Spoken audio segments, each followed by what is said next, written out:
Hello. Donald Trump has just made a big show of using military means to get his way. But would he really risk ripping NATO apart by forcibly taking Greenland from an ally? He certainly wants us to think so. If he did, what would we or could we do about it? We have a lot to discuss, like the fact allies also help him get what he wants, including the RAF supporting US forces to seize a tanker in the Atlantic. And there's also a new offer of a US security backstop for peace in Ukraine, as the UK and France formally sign their commitment to boots on the ground. But does the infighting undermine these pledges? We need Greenland from the standpoint of national security, and Denmark is not going to be able to do it, I can tell you. I don't know whether he's thought through what it really means in terms of NATO. This is not on. Defence Explained. Yes, it's NATO territory, and yes, the US is prepared to take all necessary action to secure it. I do not think there's any question of British forces going to war with American forces over Greenland. I mean, that's just simply not conceivable. This is Sitrep with Kate Gerbeau and Professor Michael Clarke. Well, last time we were together, I wished you a peaceful new year. How's it going then, Mike? Yes, well, we always knew that this was going to be a challenging year, and here we are into the first week, and every day there is another piece of world-changing news. So we've got to get used to this. It won't be at this pace all year. There's a degree of coincidence about some of it, but we'll have to get used to the idea that we've left the old world behind. We left it behind in 2022, but I think 2023-24 is going to feel like a pretty old world by the middle of 2026. Indeed, and let's go piece by piece. And let's start with Greenland. The White House says the US is discussing a range of options to acquire the giant Arctic island. At one end of the scale, buying it. At the other end, utilising the US military is always an option, in the words of President Trump's press secretary. The bottom line is, Mike, if the US wanted to walk in and annex Greenland, it could quite possibly do it without a shot being fired, couldn't it? Yes, I mean, Greenland doesn't have any armed forces because its defence and foreign policy is taken care of by Denmark. So there is no Greenland military whatsoever. And it's a huge territory. And the Danes, I'm pretty sure, don't keep anything there other than the liaison outfit. I don't think they have any military forces there, although I could be corrected on that one. But of course, anybody in that respect could walk into Greenland from the south. Nobody could walk in from any other direction because we're talking about going across the Arctic Circle here. But the United States, if they wanted to walk in, they could. I think Jack Keane, the General Jack Keane, has probably got it right when he talked yesterday in a series of interviews. He said, look, this is Trump's style to threaten possibly military force as a way of getting a deal, as a way of bringing down the demands to a level that he gets a satisfactory deal. And I think that's probably what's going on here. And a satisfactory deal is not difficult to imagine, even though any deal that changes the status quo is a defeat for NATO and a victory, an unlooked-for victory for President Putin. And the flip side to these threats is that Russia or China could also potentially just walk in and take Greenland. And this is Donald Trump's point. Denmark couldn't stop it. Could the rest of NATO stop it without the US? Well, they could if they chose to defend it. I mean, interestingly, the United States did occupy Greenland during the Second World War because when Denmark fell under Nazi control, there was a fear that the Germans might actually use Greenland through Denmark as some sort of base for surveillance operations or something else. So they didn't think it was very likely, but they just walked into Greenland in order to occupy it to make sure that the Germans didn't. And that made a certain amount of sense then. But I mean, I used to talk to Walt Natanchik, who was the chief of defence staff in Canada. And he said they have to look after the northern territories as well. And they said, look, if anybody wants to invade us across the north, help yourself. Walk through if you want. I mean, we'll come back in a few years' time and pick up your bodies. If you really want to try to invade across the Arctic Circle, then that's a suicide mission. You can do it if you like. Nobody will try that. It's unrealistic. And when President Trump says it could be occupied by anybody else, that's completely ridiculous. The nearest thing is there's a Chinese civilian research station on Svalbard, which isn't so far away, but Svalbard is Norwegian, it's nothing to do with Denmark or Greenland, and that's about it. Everything else is what's happening in the high north and across the Arctic. So Greenland is not threatened by any of the United States' adversaries. And in terms of the rhetoric, the Danish Prime Minister has warned it would be the end of NATO if the US were to try to take Greenland by force. Is that a certainty, though, or playing Trump at his own hardball game? It is in a way. I think what the Danish Prime Minister is trying to do, because, Trump sounds so inflammatory about this. They're saying if you really mean this sort of thing, then you are talking about the collapse of NATO. And that really is playing to the Democratic Party, to the Republicans in Congress who value NATO, to people outside the White House who think that NATO is actually quite a good organization and the United States should not be wrecking it on the vanity of this particular president. So I think that's what the Danes are doing. But all of this is moving in the direction of coming up with some amendment to the defense agreement of 1951, which is a perfectly fine defense agreement between the United States and Denmark over the defense of Greenland, and allows the Americans to do everything they say they need to do. They can do it all under the terms of the defense agreement of 1951, which incidentally was updated in 2004 to give the Americans even more options, so they could do everything they need to do without changing anything. But there will have to be probably some sort of political settlement which gives President Trump a meaningless victory, which will also diminish NATO because they'll have been seen to cave in to this ridiculous vanity. It all puts, arguably, the UK in a very difficult situation, which way it would jump. Yeah, very important that, Kate. I mean, Britain is the most uncomfortable of all of the European allies now at the Trump administration. It was always the case that Britain is more exposed to American vicissitudes than any of the other allies, and that's been the case for 20 or 30 years. But it is absolutely the case now. And the problem that the British have, really, is that we have to line up with our European allies. And you can see it in other things as well. We usually try not to make the choice, and that's very sensible. No Prime Minister wants to make that sort of choice.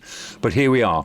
If you have to choose, you have to choose the European allies. And it's evident to me that Keir Starmer is doing that.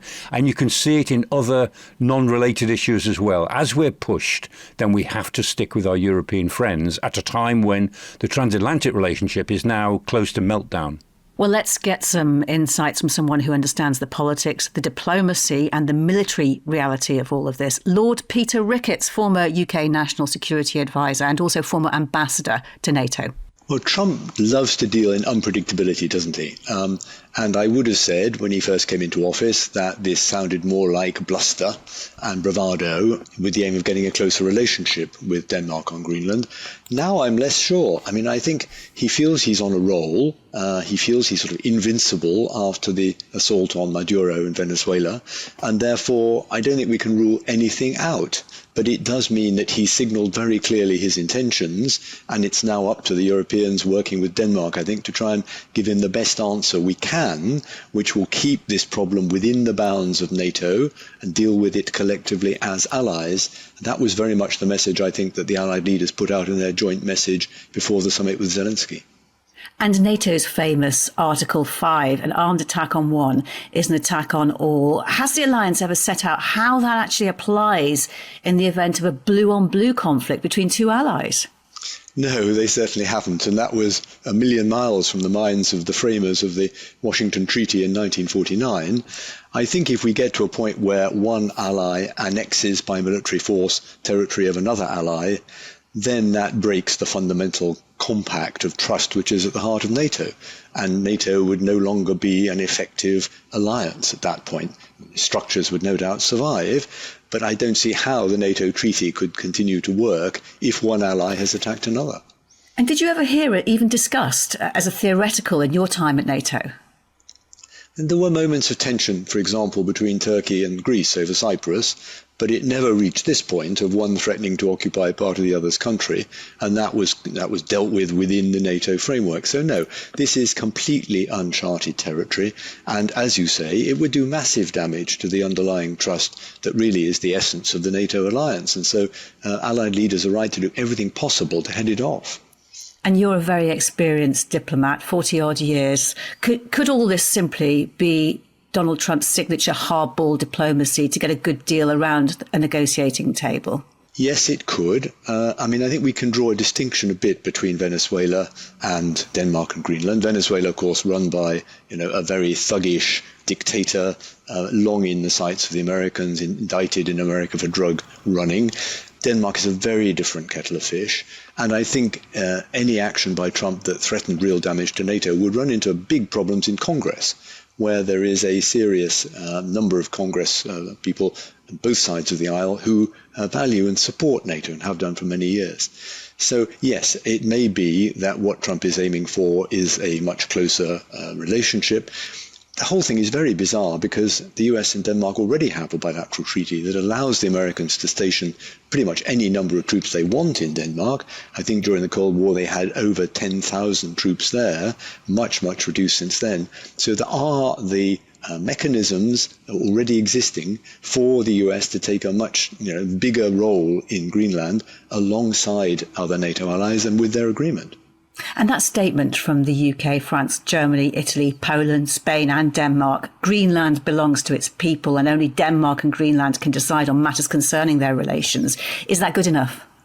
Well, it's very good that they've spoken out so clearly, and I can understand why Keir Starmer and others have been very reticent and careful about the words they use on Venezuela. We're not going to have any impact on Trump on Venezuela, but here they've taken a clear stand.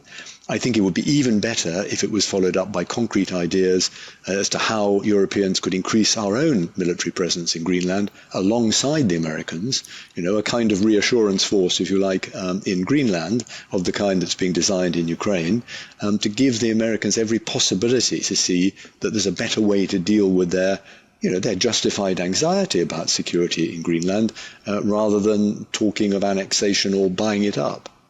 And what about the NATO Secretary General in all of this? Should Mark Rutte be stepping in?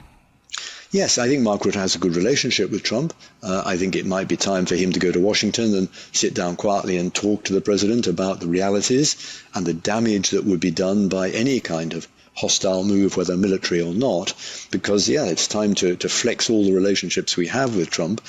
He does seem to be somebody who is prepared to listen to those he respects and likes. So Keir Starmer also is in that category. I think it probably is time for a bit of tag team work, as was done over Ukraine, with a series of allied leaders visiting Washington to talk this through with Trump and also with people in Congress. So what would you expect to be happening in Whitehall now to prepare for this possibility? Would we be wargaming whether we respond militarily if the US tries to take Greenland by force, for example? Oh gosh, Kate, I do not think there's any question of British forces going to war with American forces over Greenland. I mean, that's just simply not conceivable. So I think the efforts in Whitehall will be going into preventing this, to understand what Americans' concerns really are, and to show how we can help to deal with them within the NATO framework. And I think that is what, to my mind, was underlying that statement by the 6 allied leaders you've talked about. Supposing this happens then, and all of this is sorted with some kind of agreement for US basing and more effort from other allies, is it all smoothed over, or has lasting damage already been done to NATO through this very public row? I think damage has been done. It's also been done by Trump's unpredictability over Ukraine as well, and tendency to want to talk to the Russians before he talks to anyone else. I mean, nothing in this world is irreparable, and if we can hold it at this point and it can be sorted out with an agreement that Denmark is comfortable with, tensions will ease, Trump's attention will turn elsewhere, but I think it will feel a different alliance. And I think, therefore, this coalition of the willing in support of Ukraine, which is basically the Europeans and Canada with America in a very much secondary role, I mean, that is something that is going to gather force in the future as a kind of European pillar of NATO. Lord Ricketts, Peter Ricketts, thank you very much for your time. Thank you. So, Mike, we'll pick up on what he had to say there about Ukraine shortly, but let's just allow ourselves to imagine for a moment that this is solved with handshakes and signatures. Could the UK be part of a burden-sharing NATO presence in Greenland? Yes, it could. As Sir Peter Ricketts was saying, Lord Ricketts was saying there, one of the ways in which this could be solved is a multilateral NATO force alongside the United States, which beefs up the security of Greenland, if that's what the US thinks is important. And the other element, is the possibility of converting the US base to Pitchaflick into a sovereign base. I mean, rather like on the principle of Cyprus, as we have with Akrotiri, for instance. Make it a sovereign base, and then Trump gets his symbolic victory. He's got another piece of American territory. It doesn't change anything on the ground. And so that's possible, and that's a direction we might go in to try to solve this, as you say, with handshakes rather than anything else. But even that, which would be the least painful way of solving this, leaves NATO more diminished. The best thing that can happen, I think, as Peter mentioned, is that if US Congress and US mainstream opinion, which doesn't really like this idea and what the White House is doing, if that mobilizes to make this thing go away, if Trump just moves on to another issue and puts this one right on the back burner for a while, that's the best outcome.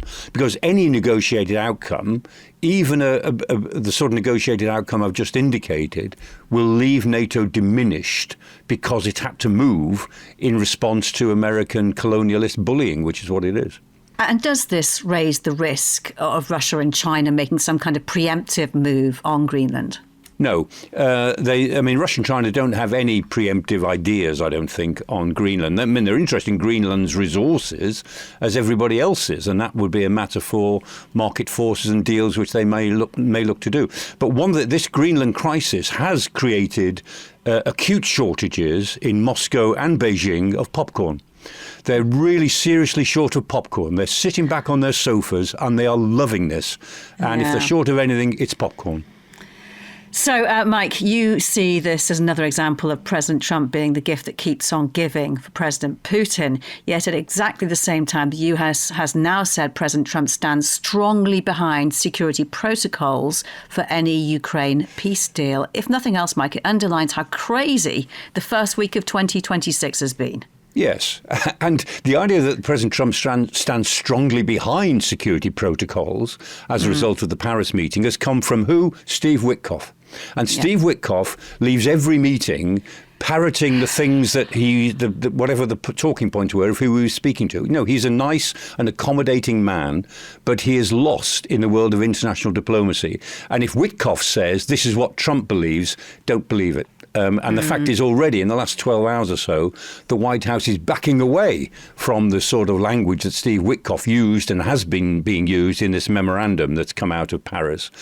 So we're back where we were before. I don't think the United States may be a little bit more inclined to say some words, but nobody would sensibly believe them, because even if President Trump means them when he says them and offers words of strong support to a peace arrangement in Ukraine, that he would back it up with American power. Do we really believe he would do that in a month's time or 6 months' time when he might be called upon? Of course we don't. Yeah, well, let's bring in Simon Newton, lead Ukraine reporter for BFBS Forces News and Sitrep. Simon, we'll come to the UK-France part of the commitments in a minute, but this talk of a US backstop, they seem to have moved, or have they? But what have they actually put on the table?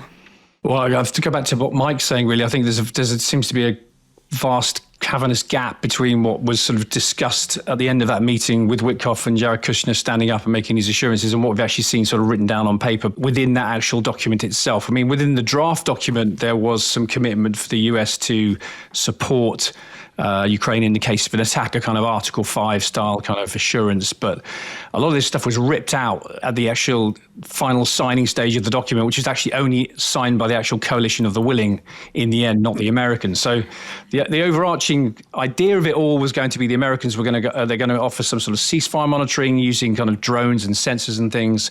They'll support this force on the ground, this British and French force, with logistical support, intelligence, that sort of thing, and kind of continue their support for the Ukrainians in terms of training and supplying them with weaponry. But obviously, there's no large deployment of American forces inside Ukraine. That's kind of absolutely off the table.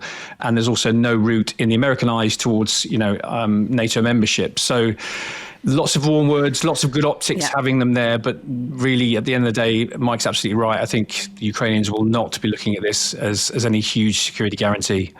It really does all sound very depressingly familiar, doesn't it? And Simon, the UK and France did sign the memorandum of intent to put boots on the ground to support any peace deal, if and when that comes. But it's quite specific aims. Yes, there was a number of kind of military aims, if you like, within that, which is the first time really we've heard that sort of language used about creating these military hubs, that the Brits and the French will create bases inside Ukraine where they will effectively help the reconstruction of the Ukrainian military. They will protect some of the military hardware that Ukrainians have got. There was no talk, actually, I noticed, you remember the talk of the reassurance force, and they were going to go and guard the power stations around Ukraine. That didn't seem to rise again. So this is kind of multinational force. They would monitor the ceasefire to an extent in conjunction with the Americans and using the American kind of intelligence and electronic expertise, if you like.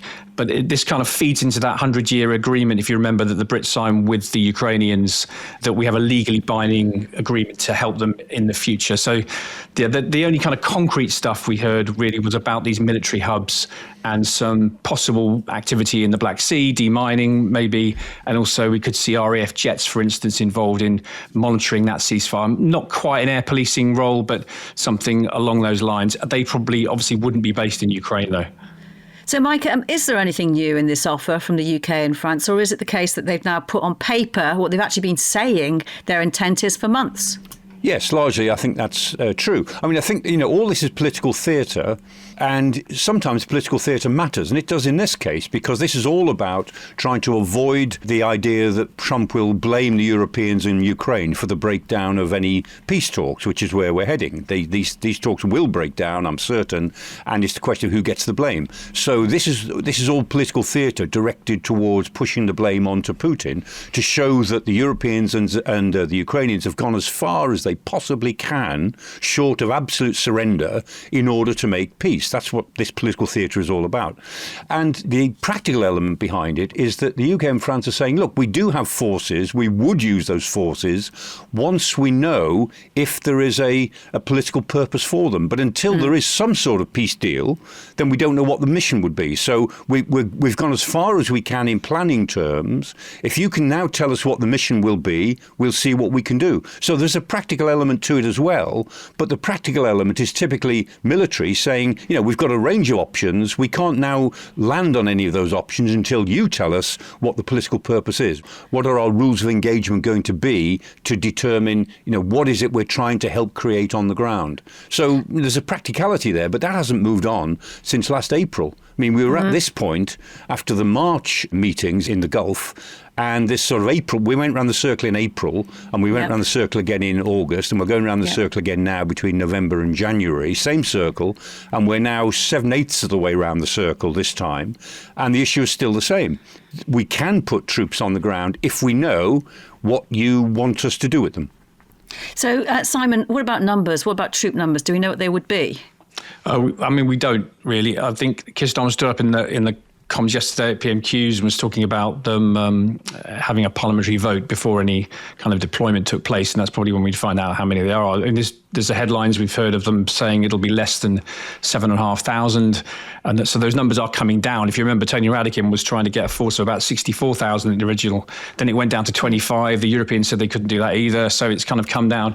So we're probably looking, from what I gather from talking to army people, about a brigade-sized force, about 5,000 or so British troops, up to sort of 5 battalions worth, possibly armoured if they were going to have a real sort of defensive stance, probably light roll if they were going to be based right in the western side of Ukraine. But we don't actually exactly know how many would be sent. Yeah, Mike, how many troops would be needed to actually stand a chance of doing the job properly? I suppose it depends on exactly what that job is as well. Exactly, yeah. It would depend on the nature of the job. When you can do something with a brigade of troops, with say one armoured brigade or one mechanised infantry, something, but it would just depend on the job. For most of the jobs we could anticipate, that number would be woefully inadequate. And of course, the worst of all worlds would be that a force goes in, say, a brigade of British and a brigade of French and maybe a multinational brigade made up of other contributors, so maybe 3, possibly 4 brigades at hubs inside Ukraine. And the ceasefire breaks down, hostilities break out, they can't do anything useful, and they withdraw. And that would be the worst of all worlds, that they go in until things get tough, and then they leave. And that would be a scenario we really need to avoid. I think there's more that could be done from the air, and certainly in terms of monitoring and remote access, we could be more helpful to Ukraine in those ways. But the sort of numbers we're talking about, even if the numbers were back to Tony Radakin's original 64,000, that would have been a stretch, actually. Even if we could have found 64,000 European troops, that would have been a stretch, because at some point it is likely that they would have to go into combat operations against Russian or Russian-determined militia forces with Russians behind them. So, Mike, opposition parties have poo-pooed this, saying we don't have the capabilities to do it. We know times are tight, but is it feasible? Well, yes, it's feasible, but it does mean that the army wouldn't be able to do anything else, because the rule of three applies.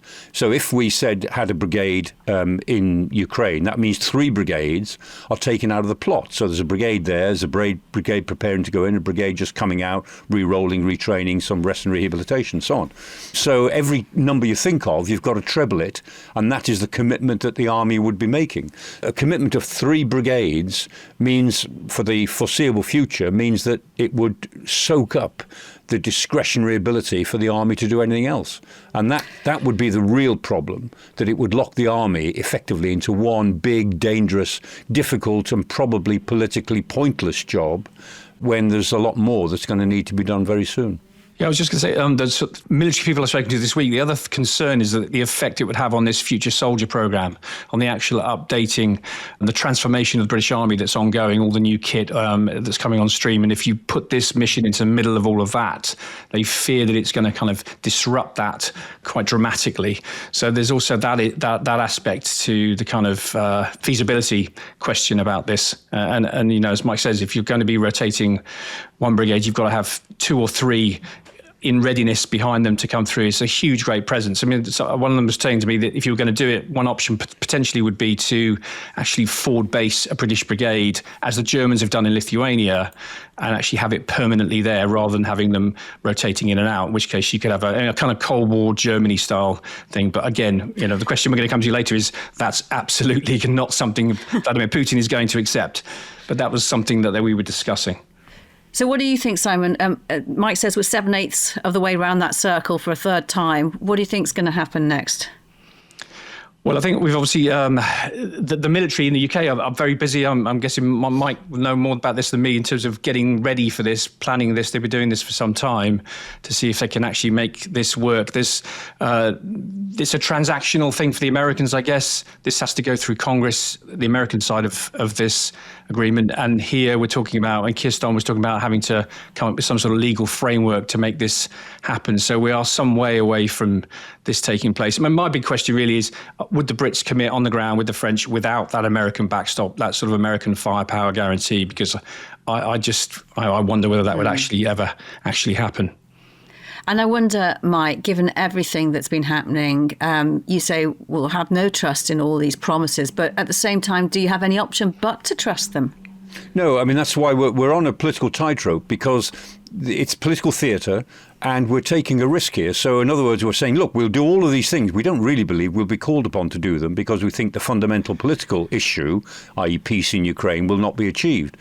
If in some way that we can't now foresee it were achieved, if Putin suddenly called our bluff and said, fine, OK, I'll make a deal, we might be severely embarrassed because we then have to deliver on all of these things, these commitments we're making for the sake of looking good to the White House.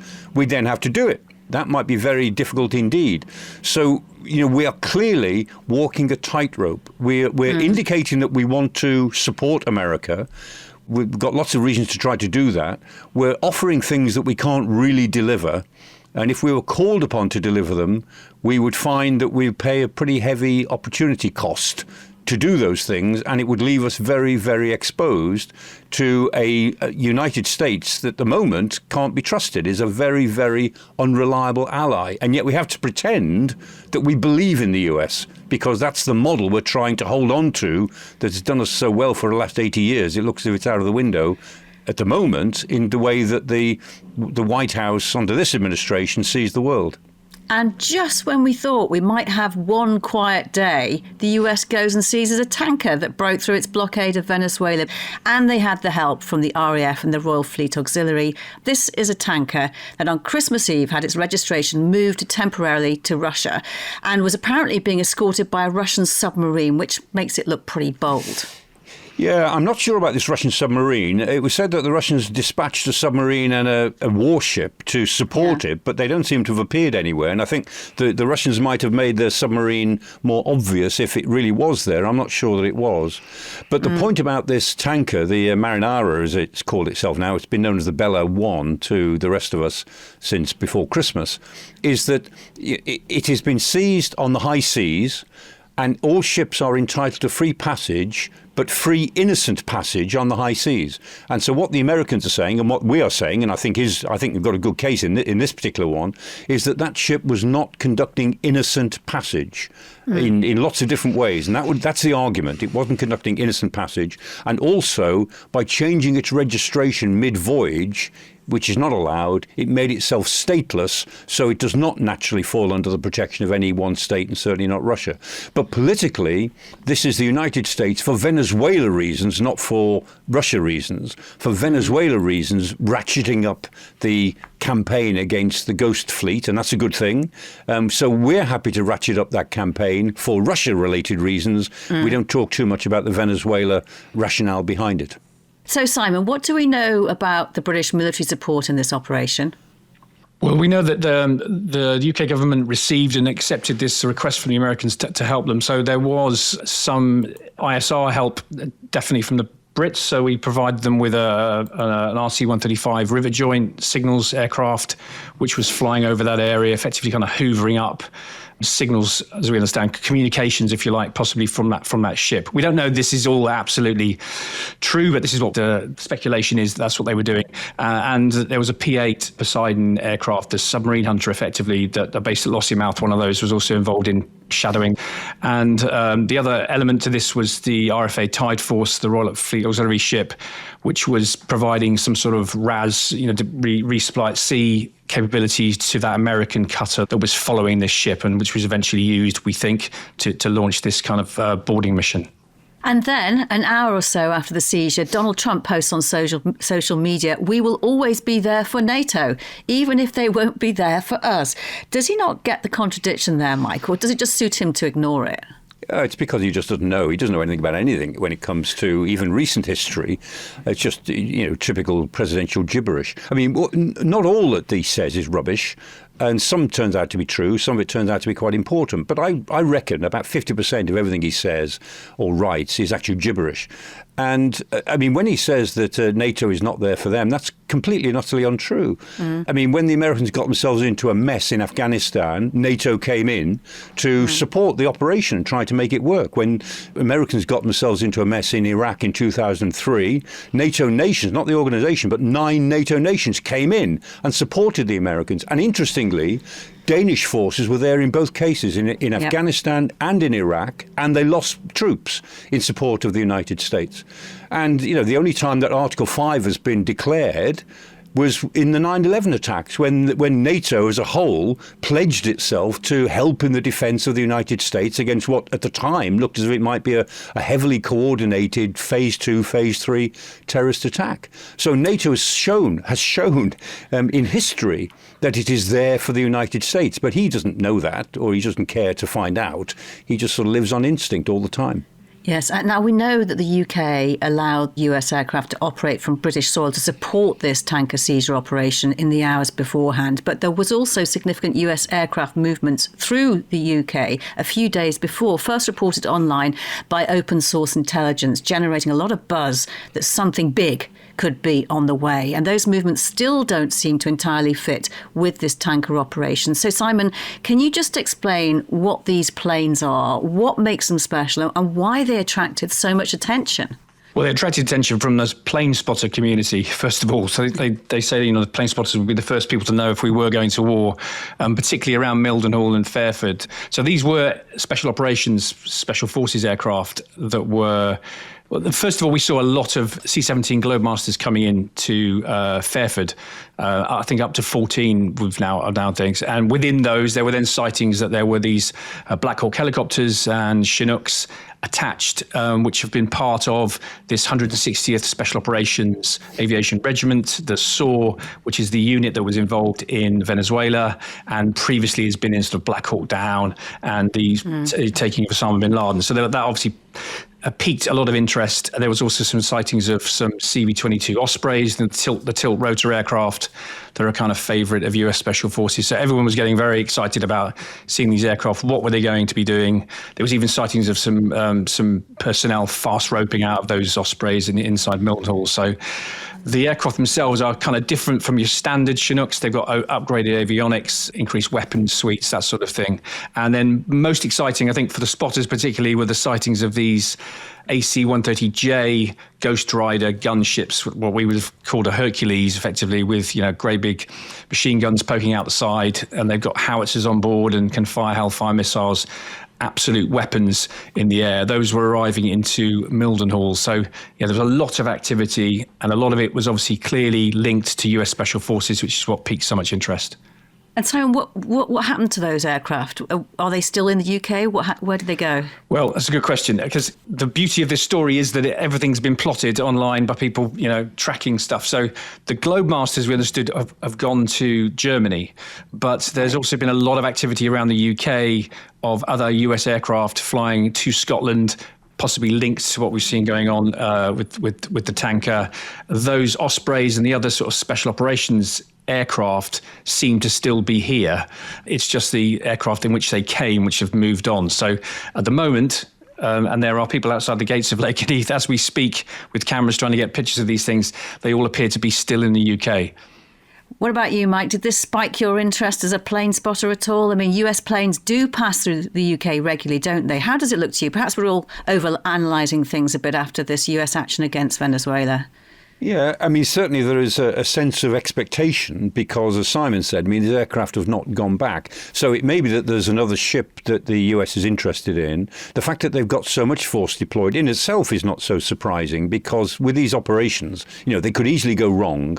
And so the US is very good at preparing for any eventuality. And so we know that they had F-35s in the air above the tanker, the Marinera, when they seized it. They had the gunships that Simon was talking about, the AC-130 gunships. They put a lot of stuff in the air in order to make sure they had plenty of options if things were not straightforward. And so I think there's an element of that. But also, take this idea that what is going on over Greenland is a magician's distraction to get everybody thinking about that while something else happens. And the something else might be related to Iran or something connected to the Gaza war. And any military force for that would have a natural jumping off place probably in Germany or in Doha.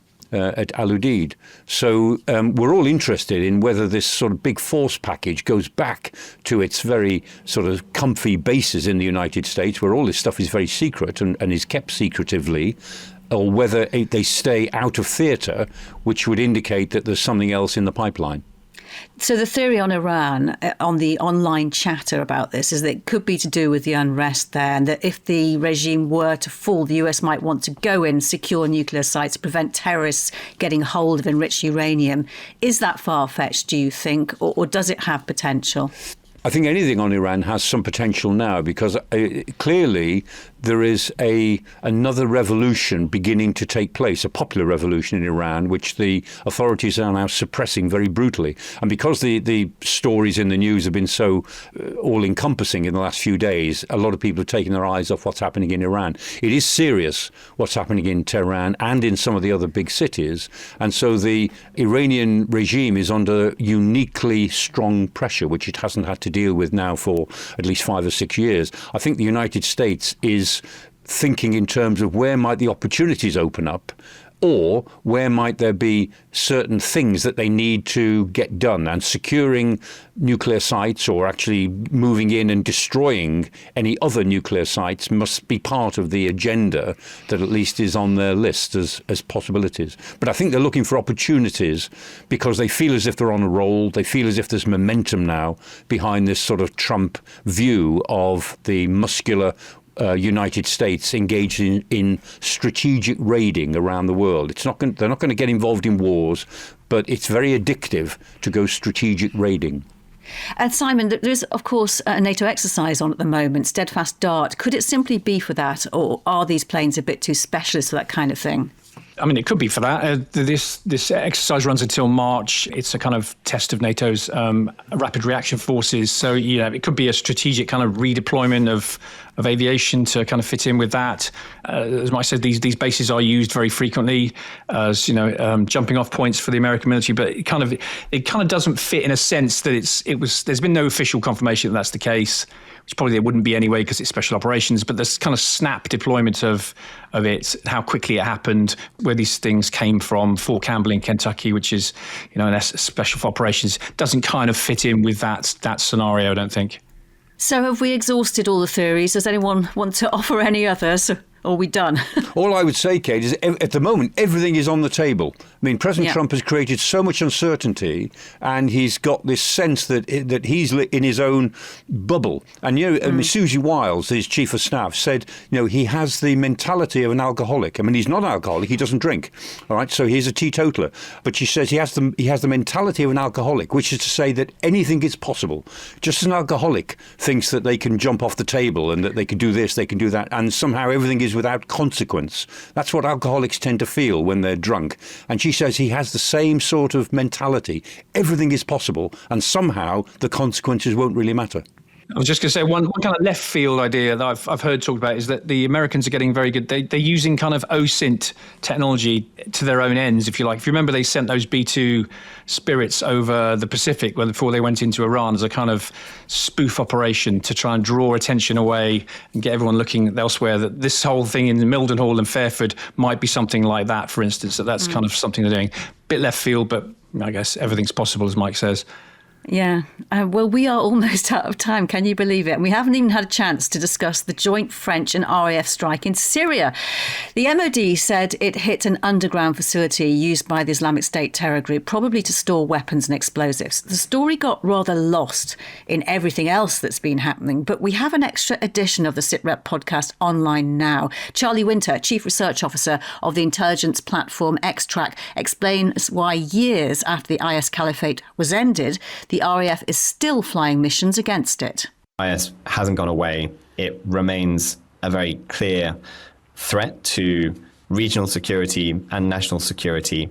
The intent has not changed at all among IS supporters to carry out acts of terrorism in both the region and in the West. And would you describe it as resurgent? I probably wouldn't say it's resurgent, but I would say that we could be looking at a resurgence in the next couple of quarters. The big indicator that concerns me is that geographic expansion of the area of operational activity that we're seeing from IS. The fact that we've seen attacks in Aleppo Governorate, in Homs Governorate, in Idlib Governorate, in Damascus Governorate in the course of the last few months, that is really, really concerning for me. And you can listen to that in full by searching BFBS Sitrep wherever you get your podcasts. Mike, a final thought from you. The US has started 2026 with a big demonstration of not just intent, but how it is prepared to act. It's unsettled allies. Yes, it's highlighted where our differences are, but also our ongoing connections. But it has also put others very much on notice, hasn't it? Yes, it has, and it's created great uncertainty around the world. I mean, again, on the law of averages, some of these things may turn out quite well for global stability, but most of them seem destabilizing more than anything else. The biggest challenge I think we have at the moment, going back to where we started the program, is the simultaneous nature of all of these challenges. Most governments can deal with a crisis, they just react to it, but they find it very difficult to deal with 2 or 3 crises happening simultaneously. And this is where mistakes are made, not least in the United States itself. And so it's it's the simultaneous nature of some of these unsettling developments, which is the sort of underlying threat. And I would just caution all of us, those of us in the analytical community and those in the governmental community, we've got to be as clear-eyed as we possibly can about what is happening in each of these cases, and then prioritise the ones that matter most to us so that we get the reactions right. Wise words. Mike, Simon, thank you very much. Professor Michael Clarke and I will be back with another Sitrep next Thursday. Who knows what will have happened by then. Forcesnews.com can keep you up to date, whatever does happen in the next 7 days. But for now, from me, Kate Gerbeau, thank you for joining us. Bye-bye.